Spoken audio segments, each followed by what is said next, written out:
One of my favorite things about summer is picking my blackberries from my blackberry bush. I always get a bunch. And while I was picking my blackberries, I got a notification that my new rebind from Rex Rebinds in the yellow Badalassi Pueblo had delivered. So I'm going in right now to go ahead and unbox that thing. But first, let's get rid of these blackberries. And now, that is a pretty good sized box for a single thin line. So let's go ahead and open this up. I'm kind of feeling suspicious about this.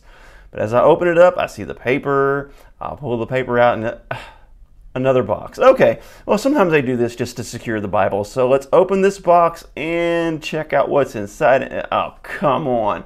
Another box. What is this guy doing? All right, let's open this one up. We better not find another box. So as I'm cutting this out and we pull it open, there's some bubble wrap. I'm thinking maybe this might be the Bible. Yes, it's actually the Bible. So let's open this thing, cut this open. He's got it packed good and tight. I'm trying to do this with one hand, so it's a little bit difficult, but as we unwrap this cellophane that trains the yap, this yellow is looking pretty slick. So now as we get closer to having it open, you can see that Jerusalem cross, and this looks like a pretty good color. I actually like this yellow. Check out that insert. That's just beautiful there. Nice work with that insert. Jerusalem cross on the cover. Awesome end sheets and really nice brown lambskin liner. Some people have asked how close it looks to the Tuscany cover on the Schuyler. So here it is. They are quite a bit different. This one is a little more orange. This one's a little more yellow. The liners, they look pretty much the same, but when you look at the text blocks, pretty comparable. Anyhow, check out my full review. Hey Bible lovers, I'm Tim Nichols, and I'm here to bring you your Nichols Worth. And today from Rex Rebinds, we have the yellow Pueblo cowhide from Rocky Mountain Leathers. There's been a lot of people asking questions about this. I've been wanting to see it for a long time, so now I have my chance, and we're going to check it out. This thing is beautiful to start off. First of all, when you look at the stamp work on this thing, this stuff stamps like an absolute dream. Even the tool work. When you see the tool line, one thing I requested is he not do the perimeter stitching, just because I thought the tool lines on these were so beautiful. Check it out, how it browns and antiques there.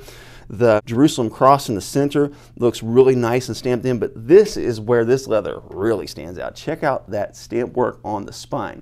We have Rex Rebinds logo, and you can see, look on the hubs, how as he was working those hubs around, it discolored and turned kind of a brown, and really nice antique work on the stamping of Holy Bible. I absolutely love the NET insert, how it brings those accent colors out. This is the NET thin line. I've really wanted one of these in premium, and Thomas Nelson hasn't come through, so Rex Rebinds came through for me and gave me the premium NET I have been wanting. Now we have two Vatten ribbons. They are very long. You can cut them shorter, but if he happens to cut them too short to your taste, then you can't add any length to it. So it is always better to let them go ahead and leave them long, and then you can trim them off yourself. So let's take a look at the liner.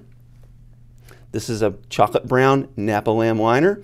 You can see he did the butt edge method here. This is something that he learned from John at ICA, and it really makes for beautiful corners. That just turned out great. He did a good job. This is one of his first ones with the butt edge, and really good work. Here's another thing I like about this one. I like the end sheet, but check out this edge line. The edge line is very narrow here. This kind of reminds me of AE Bibles and how he does that really narrow edge line. And what that does is, check this out. It allows this Bible to lay good and flat early.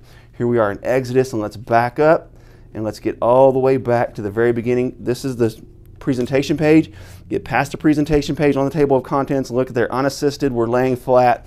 Then go on into the Old Testament, Genesis chapter 1. This thing lays beautifully flat. This is a coffee stained page edges. Looks really, really nice and accents that Bible really well. This is almost a full yap. This is, we're going to call it a full yap, but it's not quite. This is really my preference, just a little more than a semi, especially on a thin line. So I'll show you how the yap plays out on this. It doesn't quite touch. It's really close, and that is just the sweet spot for me. I absolutely love it on those thin lines where the yap doesn't quite touch. So just excellent. He also stamped his logo on the back bottom here. I just think that looks amazing. So this is some pretty incredible work. But what we're going to do real quick is we're going to compare it to the leather everybody has been saying it's similar to, and that is the Tuscany. This is the Tuscany calfskin from Schuyler Bibles, and of course we know this is the Pueblo. This has more of an orange effect, And everybody's been curious as to how this is going to wear, and I've actually went ahead and swapped this one out with another one because I'm just not in love with this leather.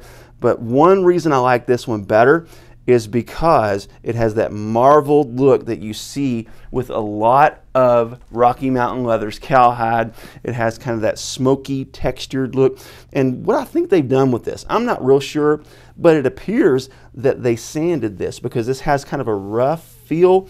It feels like really, really fine grade sandpaper. It's smooth, but yet it's got a little bit of roughness to it. And if you can see, it's got some shiny spots, but then it also has some flat spots. So it's just a really interesting leather. I am very interested to see how it's going to age. I have a feeling that it's going to age very similar to what this Tuscany would, that if you get it wet, it's going to discolor, and the more you use it, the more it's going to patina and age. So I'm not real sure how it's going to work. It does scratch. There's a little scratch right there, and they do rub right out. You see, boom, that scratch is gone. So I really like this. E.T. Peterson with Rex Rebinds does some amazing work. There's a couple more colors I want to compare this to, just so you can kind of get an idea. This is the Fox Orange, and you can see it next to both of these. And then here you have the Lunar Yellow.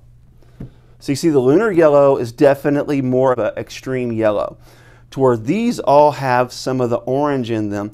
But if I was to pick the color I like best out of the four of these, I really like this because of the marbled effect, because it has some of that yellow in it, and it has some of the orange in that marbling effect. It's going to be really interesting to see how this is going to age. I am not going to force age this. I'm going to let it happen naturally. I'm just going to use it. And another thing that I want to point out is this Jerusalem cross. Look how far off center that looks when the yap is especially trained. But what we decided to do is we decided to center this one to the tool line.